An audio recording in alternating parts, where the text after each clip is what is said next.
नमस्कार दोस्तों, मैं हूं राहुल सैफ। लीगल चैनल में आपका मैं स्वागत करता हूं। कैसे हो? इन वीडियोस को देखने के बाद जोश में हो, दम है अंदर? तो आज जो मैं अगर जजमेंट बताने जा रहा हूं उसमें जो जान है, अगर वो केस में आपके फर्क नहीं डालते तो मुझे बोलना, कह देना मेरे कमेंट सेक्शन में आके जितने नेगेटिव कमेंट्स करने। पर आज इस पूरे वीडियो को ढंग से देखिएगा। सबसे जरूरी बात, मैं इस जजमेंट को सिर्फ समराइज कर रहा हूं, अंदर जाके पढ़िए। बहुत जबरदस्त जजमेंट है, बहुत शानदार जजमेंट है। मेरे डिस्क्रिप्शन बॉक्स में दिया हुआ है लिंक, उसे खोलिए, खुद पढ़िए। और किसी भी तरह से एक और हिंट बता देता हूं, जो हिंदी भाषी लोग हैं जिनको इंग्लिश में जजमेंट्स नहीं समझ में आते हैं, इसे कॉपी कीजिए और गूगल ट्रांसलेटर में डाल दीजिए। मैं भी कोशिश करूंगा कि मेरी टीम इस तरह की फैसिलिटी आपको दे सके। पर होता क्या है कि इतने टिपिकल हिंदी वर्ड्स होते हैं वहां पे कि वो जो क्लिष्टता होती है, यानी जो टिपिकलनेस होती है इंग्लिश वर्ड्स की, उसको बहुत ज्यादा संकीर्ण तरीके से कन्वर्ट कर देते हैं। तो मैं कोशिश कर रहा हूं कि आपको समझा दूं यहां पर जितना समराइज करके। पर मैं आपको कह रहा हूं, आप लड़ना सीख जाइए, जीतना अपने आप आ जाएगा। पर जीतने की जिद पहले पैदा कीजिए, वरना लड़ना भी नहीं आएगा। दोस्तों, ये बहुत जरूरी जजमेंट है। ये ऐसा जजमेंट है जो कि लैंडमार्क जजमेंट है। 26 नवंबर 2021 का लेटेस्ट जजमेंट है। और आपको सबसे बड़ा जो फर्क डालने वाला है वो ये है कि आपको ये समझ में आ जाएगा कि आप एक झूठा केस लड़ रहे हैं, और अगर उस केस को जीतना है तो इस पूरे जजमेंट को पढ़ रही है। एक नंबर जजमेंट है, एक बार में समझ में आएगा कि आप क्या गलती कर रहे हैं पूरे केस के अंदर। ये जजमेंट वो गलती भी आपकी बाहर निकाल के देगा, और कहां कहां लैकिंग्स होती हैं, किस तरह से होती हैं, पूरा इस जजमेंट में हाईकोर्ट ऑफ केरला ने ढंग से समझाया। मैं आगे बढ़ूं इससे पहले बता दूं कि हमारे कोर्सेस इसी तरह की एजुकेशन चलाते हैं जिसके अंदर डिटेल में आप ये गहराई से समझ सकते हैं कि आप कहां लैग कर रहे हैं, क्यों लैग कर रहे हैं, वो समस्या क्या है, वो तकलीफ क्या है। Crash course pre recorded version होते हैं जिसके अंदर हमारी टीम और मेरा कोई योगदान नहीं होता। प्री रिकॉर्डेड वर्जन को आपको देखना होता है।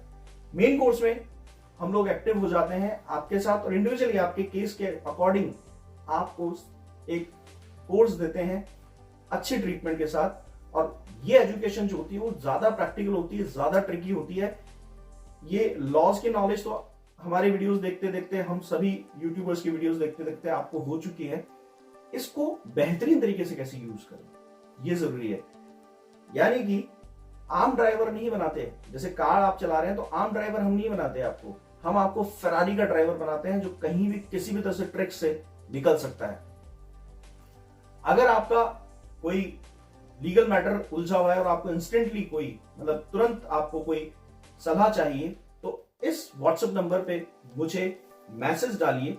कॉल मत कीजिएगा, कॉल बिना अपॉइंटमेंट के पिक नहीं होता है। अपॉइंटमेंट लीजिए और फिर हम आपस में बात करेंगे, तब आपको दिए हुए टाइम पर। तो दोस्तों, अब मैं बताता हूं एक बहुत खाचा, एक फ्रेम कि आपको कैसे बेनिफिट मिलता है। देखिए, मैं इस जजमेंट को समझाऊं उससे ज्यादा अच्छी तरह एक प्रैक्टिकल चीज को पहले डिफाइन कर देता हूं कि क्या गलत हो रहा है आपके साथ। 490 डे के केसेस में होता क्या है, 490 डे आप पे झूठा लगाया गया है। अब झूठा लगाया जाता है, ये आपको भी पता है कि वो मनी एक्सटॉर्ट करने के लिए होता है, यानी कि आपसे जो है पैसे के लिए उत्पीड़न किया जाता है आपका, एक झूठा केस लगाने के नाम पे। तो इस झूठे केस को कैसे डिफेंड करें, तो इससे पहले मैं आपको इस जजमेंट को भी पढ़ने से पहले एक मानसिकता डेवलप करने के लिए कहता हूं। देखिए, आप गौर से देखिए, आप सभी जो मेरे व्यूअर्स हैं और अभी नए भी आ रहे हैं, तो आप गौर से देखिएगा कि आपके सामने वाली जो पार्टी है, यानी आपकी जो बीवी है, उसने एक बहुत चालाक तरीके की ट्रिक खेली है। वो ये की है कि उन्होंने डायरेक्ट ये नहीं कहा कि उन्होंने आपको दहेज दिया, क्योंकि बीच में कोर्ट्स में लड़कों ने अपील की इस बात पे कि दहेज अगर देना अपराध है और लेना अपराध है तो दिया है तो इनको भी सजा होनी चाहिए, और कुछ लोगों को इस तरह की सजा हुई। तब से एक ट्रिकी मूव जो है वो लीगल एडवाइजर्स ने लेना शुरू कर दिया, जो लड़कियों का पक्ष लेते हैं।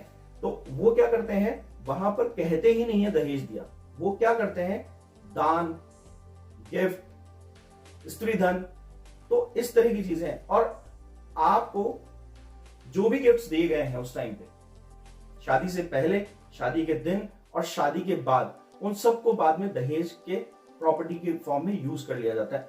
एक बात और बता देता हूं कि जितना भी आपको घड़ी दी है, चेन दी है या कोई भी सामान दिया है, वो स्त्री धन नहीं होता है, तो उसको आपको लौटाने की जरूरत नहीं है। जब स्त्री धन आप अपनी बीवी का लौटा रहे होते हैं तो उस टाइम आपको स्त्री धन लौटाने की बिल्कुल जरूरत नहीं है। इन चीजों के फॉर्म में जो आपको, आपके माता पिता को, आपकी बहनों को दिया गया है, वो साड़ियां, वो बंडल, वो सब कुछ कर दिया जाता है, पहली चीज। दूसरी चीज, सबसे बड़ा जो झूठ है वो ये है कि सामान तो इतना सा दिया जाता है, मांगा इतना जाता है कि मैं मेरे हाथों को और इससे ज्यादा फैला लूं ना, जितने मेरे फैल रहे हैं उससे भी ज्यादा। ये कमाल है। और आप सारे झूठ को अपने ऊपर थोपते हैं और डोना शुरू कर देते हैं। इन केसेस में नहीं करना है ऐसा। इनमें से कुछ भी आपको नहीं लौटाना होता है। ये किसी भी तरह से जायज नहीं आपसे मांगना, और अगर मांगा जा रहा है तो आराम से मना कर सकते हैं, हम एक्सेप्ट भी कर सकते हैं, दिया था पर हम नहीं देंगे, ये तो गिफ्ट्स है। स्त्री धन जो है वो पूरी तरह से डिफाइंड है कि वो वस्तु, वो प्रॉपर्टी जो सिर्फ और सिर्फ पत्नी के स्वयं के उपभोग के लिए दिया गया है, वो आपको लौटाना होता है। पर उसके अंदर भी अगर आपकी बीवी उसको ले जा चुकी है तो कुछ भी कर ले, कोर्ट में साफ कह दीजिए कि नहीं है मेरे पास, मेरी बीवी ले जा चुकी है, तो कोर्ट आपको कहीं जेल नहीं भेज रहा है। उसकी रिकवरी के लिए आपकी कोई भी बेल नहीं रोकी जा सकती और ना आपको जेल भेजा जा सकता है, जब तक कि एक झूठे केस में, जो कि झूठा ही है इसीलिए वो केस झूठा केस कहलाता है, तो वहां पर तो वैसे भी साबित नहीं कर पाएगी क्योंकि ले जा चुकी है, और उसके बाद फिर वो उसको साबित भी करे।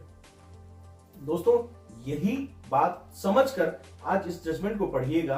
मैं जो समरी बता रहा हूं उसके अलावा आप जब इसको पढ़ेंगे, मुद्दे की बात यह है कि इस पूरे मैटर के अंदर आप उलझ जाते हैं। ये खेल बिगड़ता ही इस तरह से कि आप अंदर के गहराइयों से मान लेते हैं कि हाँ, मैं दहेज का अपराधी हूं, क्योंकि आपको हर जगह ये सुनाया जाता है, जानबूझ के सुनाया जाता है, माहौल बनाया जाता है हर जगह जहां जा रहे हैं। आप समझ रहे हैं मैं क्या कह रहा हूं कि दहेज अगर आपने नहीं भी लिया ना तो भी आपको 498 का केस लड़ना पड़ेगा। यही वो तोड़ देता है ये जजमेंट कि इस स्टेटमेंट का कि दहेज नहीं लिया तो भी 498 का जो केस है वो आपको लड़ना होगा। वो नहीं लड़ना, उसे नहीं लड़ना, उसे जीतना है और उससे बाहर निकल के आना है। दो ही लाइन याद रखिएगा, जीतना है और उससे बाहर निकल के आना है और सामने वाली पार्टी को मुंह तोड़ जवाब देना है, क्योंकि जो गिफ्ट दिए जाते हैं आपको वो किसी हालत में, किसी भी सूरत में दहेज का मामला ही तय नहीं करते। अगर आप स्त्री धन देने के लिए तैयार हो गए, सब कुछ है, तो बकायदा जो गिफ्ट लिखा है, बकायदा जो दान लिखा है, बकायदा जो स्त्री धन लिखा है, उस आधार पर 498 लग ही नहीं सकता है। तो आप इस चीज को पूरी तरह से खत्म कीजिए अपने दिमाग के अंदर और फिर खत्म करवाइए अपने कोर्ट के अंदर इस केस को। यही बात इसमें कही गई, यहां तक कि जो डॉरी प्रोहिबिशन ऑफिसर है उसको बकायदा लाइबल बनाइए इस केस की तरह। इस केस में यही हुआ था कि कोर्ट को बकायदा समझाया गया, और ऐसे बहुत सारी चीजें हैं जो आपको समझनी चाहिए। बकायदा डॉरी प्रोहिबिशन ऑफिसर होता है, उसको बकायदा इसकी जांच करनी होती है, और आप भी डिमांड कर सकते हैं कि जांच की जाए कि जो डॉरी प्रोहिबिशन एक्ट है उसके अंतर्गत 2, 3 और 6 के धारा का क्या उल्लंघन हुआ है, क्योंकि झूठे केसेस में होता ही नहीं है, क्योंकि तो मनगढ़ंत कहानियों पे खड़ा जाता है। तो नहीं हुआ है, नहीं हुआ है तो भिड़ जाइए। क्या होती है 2, क्या होती है 3 और क्या 6 होती है, ये पूरा का पूरा डेफिनेशन वहां जजमेंट में दिया हुआ है। उसको जरूर पढ़िए और अपने केसेस में काम में लीजिए और बकायदा पार्टी सबको बनाइए। इसमें सबसे अच्छी बात यही की गई कि स्टेट को, डॉरी प्रोहिबिशन जो ऑफिसर है उसको, और इसके अलावा चाइल्ड वेलफेयर कमेटी के जो सदस्य हैं उनको बकायदा पार्टी बनाया था। और ये लेटेस्ट है, जो कि कई लोगों ने इसको झुटलाना शुरू कर दिया कि नहीं, चाइल्ड वेलफेयर कमेटी जो है, मैं माफ कीजिएगा, child welfare and women committee जो है उसको बकायदा इसमें पार्टी नहीं बनाया जाता, अब बनाया जा रहा है। तो प्लीज आप थोड़ी गहराइयों में जाइए, मेहनत कीजिए। ये सब चीजें जो हैं करने से बड़ा फायदा मिलता है। और यहां अगर आपने स्पेशली डॉरी प्रोहिबिशन, यानी कि मैं हिंदी में समझा देता हूं, वह अधिकारी जो दहेज निषेध के लिए नियुक्त किया जाता है कोर्ट की तरफ से, वो शुरू से नियुक्त होता है। यानी कि जब भी 498 का केस लगता है तो वहां पर डॉरी प्रोहिबिशन एक्ट यानी कि दहेज प्रतिषेध अधिनियम जो है उसके अंतर्गत उसको जांच का विषय बनता है, जबकि आपके साथ देख लीजिए जाके 490 डे में आपके पास कोई जांच का, कोई रिपोर्ट का, अधिकारी का कोई एक शब्द नहीं लिखा हुआ वहां पे। मजे की चीज है, खेल जाइए, बहुत अच्छा जजमेंट है। ये वीडियो ज्यादा लोगों को शेयर कीजिए, क्योंकि आपने ये वीडियो देख लिया, पर अभी आपके जैसे जो आपके कांटेक्ट में, आपके कई अलग अलग ग्रुप्स में जो कांटेक्ट में लोग हैं, उन लोगों ने ये वीडियो नहीं देखा है। उन्हें दिखाइए कि नहीं है ऐसा कोई 490 डे का केस जिसे हम जबरदस्ती डोरें 10 सालों से, 5 सालों से उसे रोक सकते हैं एक जजमेंट से। और बहुत अच्छा जजमेंट है। इवन इसको इतना लैंडमार्क बना दीजिए कि सुप्रीम कोर्ट में ऐसे 4-5 जजमेंट्स आप लोगों की तरफ से आ जाए, और फिर इसके बाद राहत ये रहेगी कि हमें एक जांच का विषय मिलेगा हर वक्त। इसके अलावा लाइक जरूर करके जाइएगा, कमेंट कीजिएगा अगर कुछ अच्छा लगता है और इंप्रूवमेंट आप चाहते हैं। और सबसे अच्छी चीज यह है कि आप सब्सक्राइब कीजिए अभी अगर इस चैनल को रेगुलर देख रहे हैं, और आज पहली बार आए तब भी। Thank you.